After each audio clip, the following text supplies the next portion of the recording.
રવિવારની રજાના દિવસે જૂનાગઢના ગિરનાર વિસ્તારમાં આવેલા જટાશંકર મહાદેવના દર્શન માટે પહોંચેલા ભાવિકોને વન વિભાગ અને પોલીસ દ્વારા જૂની સીડીના માર્ગ પર રોકવામાં આવતા ભારે રોષ ફેલાયો। જો કે બાદમાં વન વિભાગ અને ભાવિકો વચ્ચે સમાધાન થતાં બપોરે માર્ગ ફરીથી ખુલ્લો કરવામાં આવ્યો। રવિવારની રજાને કારણે ગિરનારની ભવનાથ તળેટીમાં મોટી સંખ્યામાં યાત્રિકો ઉમટી પડ્યા। સવારથી જૂની સીડી મારફતે જટાશંકર જવાના માર્ગ પર વન વિભાગ અને પોલીસ દ્વારા પ્રવેશ રોકાતા યાત્રિકોમાં ભારે અસંતોષ જોવા મળ્યો હતો। યાત્રિકોએ તંત્ર પર હેરાનગતિના આક્ષેપ કર્યા।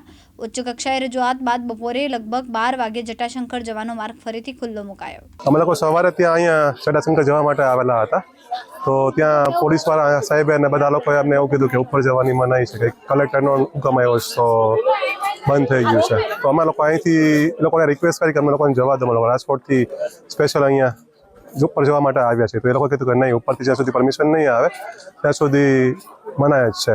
પછી કોઈ અમે લોકો બધાને રિક્વેસ્ટ કરી, તો કોઈ અહીંયા સારા વ્યક્તિ હતા કે જેને બધાને રિક્વેસ્ટ કરી અને એમને ઉપર બધાને ફોન કરાવ્યો, અત્યારે ચાલુ કરાવ્યું છે। તો તે લોકોનો આભાર, અને સનાતન ધર્મ માટે આવી રીતના તમે પ્લીઝ ના કરો અને બધાને હેલ્પફુલ થાવ કે ઉપરમાં જઈ શકીએ આવી રીતના। મારે જટાશંકર જવાનું હતું, અમે ફેમિલી બધા આવ્યા છીએ। મારો નાનો બાબો છે અને જટાશંકર જવાની બહુ મન હતું, એટલે અમે લોકો અહીંયા આવ્યા છે રાજકોટ સ્પેશિયલ। ઉપલા અધિકારી સાથે વાત કરી અને નીચેના અધિકારીને સ્ટાફને જાણ કરવામાં આવેલ હતી કે ભાઈ આ લોકોને જવા દો, દર્શન કરવા માટે કોઈને અટકાવતા નહીં। તો એ અટકાવતા નથી ને અત્યારે જવા દે છે બધાને। રજીસ્ટ્રેશન કરીને કે કેવી રીતે જવા દે? હવે આ લોકો રજીસ્ટ્રેશન તો ફરજિયાત કરાવે છે। હવે અમે તો શ્રાવણ મહિનો તો ઠીક છે, અમે તો 365 દિવસ જટાશંકર જવા વાળા છીએ, તો અમારે રોજ રજીસ્ટ્રેશન કરવાનું આવશે। રજીસ્ટ્રેશન તો ભાઈ આ એક જાતનો સનાતન હિન્દુ ધર્મને બાનમાં લેવાનું મોટું ષડયંત્ર છે, અને આ ષડયંત્ર ઉપરથી જ હાલી રહ્યું છે। આવનાર દિવસોની અંદર સનાતન હિન્દુ ધર્મને ભવનાથની અંદર આવવામાં પણ 100% વિચાર કરવો પડશે। તંત્ર અત્યારે એટલી હદે સનાતન હિન્દુ ધર્મની પાછળ પડ્યું છે। સનાતન હિન્દુ ધર્મના મત જોઈએ છે, સનાતન હિન્દુ ધર્મને જ હેરાન કરવાનો છે। અને આ જે કંઈ મને બોલાવે છે, મારો ગિરનાર મને બોલાવે, યાદ રાખજો, મને મારો મહાદેવ બોલાવે છે એટલા માટે કે મારા મહાદેવના, મારા ગિરનારના દર્શન કરવા માટે મારા સનાતનીઓ મંજૂરી માગવા મળ્યા, અને મંજૂરી મળે તો જ જાય છે, અને મંજૂરી મળે એટલે તરત ઠેકડા મારે, ભાઈ આપણને અબાધિત અધિકાર છે આપણા ધર્મ માટે, આપણા ગિરનાર માટે, આપણા મહાદેવ માટે।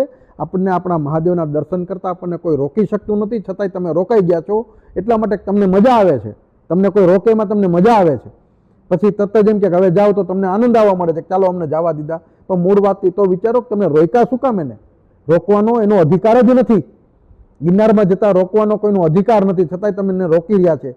મહાદેવના દર્શન કરવા જતાં કોઈને રોકવાનો અધિકાર નથી, છતાંય તમને રોકી રહ્યા છે અને તમે રોકાઈ ગયા। ખૂબ ખૂબ અભિનંદન મારી બુદ્ધિશાળી પ્રજાને, મારી જૂનાગઢની જનતાને, મારી ગુજરાતની જનતાને, મારી ગુજરાત સરકારને કે તમે બધા અમને દબાવી રહ્યા છો, અમને ગુલામ બનાવી રહ્યા છો। તમારી આ પદ્ધતિ બાકી બધાને અનુકૂળ આવી ગઈ છે, અમારા જેવા 1%, અડધો ટકો, 2, 5, 25 લોકો એવા છે કે જેને ખબર છે કે ભાઈ મરી જશું પણ ગુલામી કાળની જે પ્રથાઓ છે એમાં અમે નહીં આવી। એટલા માટે કે અમે કોઈ એવું ખરાબ કૃત્ય નથી કરતા, અમે ફક્ત ને ફક્ત સમાજની જાગૃતતા, અમારા ધર્મની સ્વાભિમાન, અમારું સ્વાભિમાન એ અમારું જાળવવું એ અમારો અબાધિત અધિકાર છે। અમારી સ્વતંત્રતાની રક્ષા કરવી એ અમારો અબાધિત અધિકાર છે। તમે અમારા અબાધિત અધિકારને તમે ક્યાંક ને ક્યાંક હાનિ પહોંચાડી રહ્યા છો। હું મારી ગુજરાત સરકારને પણ હાથ જોડીને વિનંતી કરું છું કે થિયરી બદલાવો, સિસ્ટમ બદલાવો। 30 વર્ષથી એક સિસ્ટમથી તમે ચાલી રહ્યા છો। આદરણીય મારા આદર્શ મોહનજી ભાગવત પણ ગઈકાલે કીધા કે આપણી થિયરી બદલવી પડે છે। ભાઈ શું કામ એને બોલવું પડ્યું કે એકને ઘરેડમાં આપણે ચાલીએ છીએ? હવે તો ઘરેડ બદલો, હવે તો સ્વતંત્રતાનો શ્વાસ લેવા દો પ્રજાને।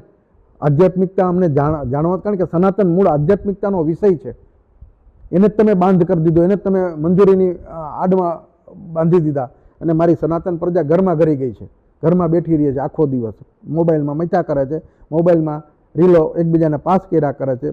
સરકારે પ્રજાને એટલી બધી ભીરું, નિર્માલ્ય અને આળસુ બનાવી દીધી છે કે એની કોઈ સીમા નથી।